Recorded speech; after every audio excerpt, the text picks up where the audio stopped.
Okay, let's talk about something that pretty much always comes with a heavy dose of guilt: credit card debt.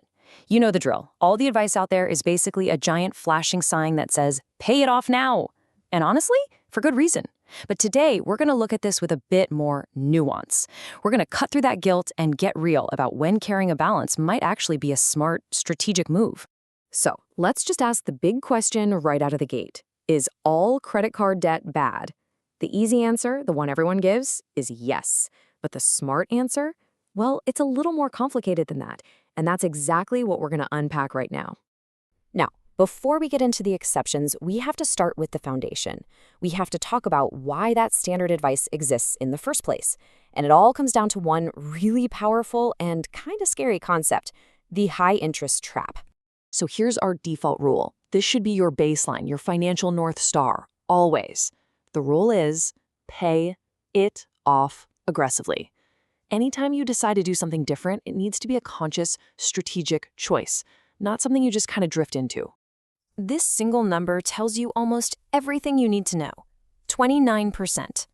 That's on the high end of what a credit card's annual percentage rate, or APR, can be.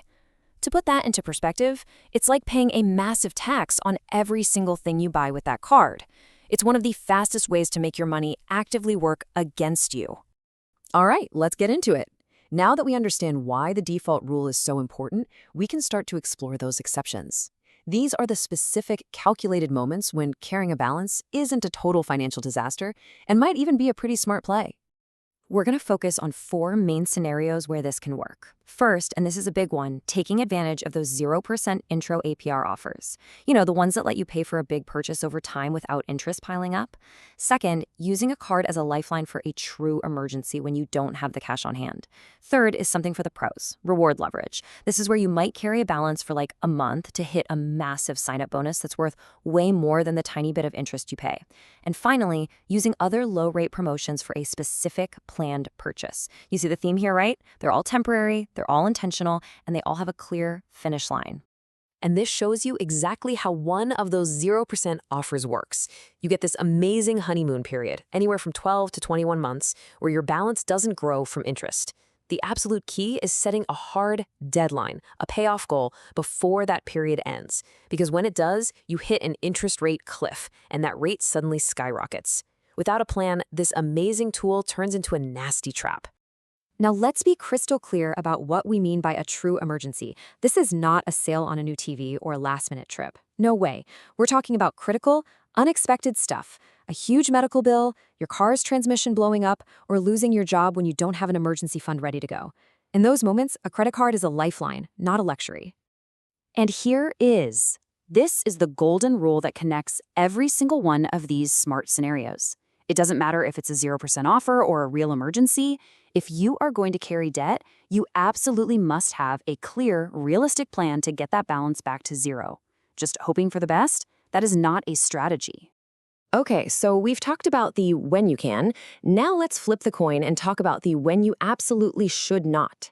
These are the bright red flags screaming that you've wandered out of a calculated strategy and straight into the debt danger zone. You should never, ever carry a balance if any of these are true for you.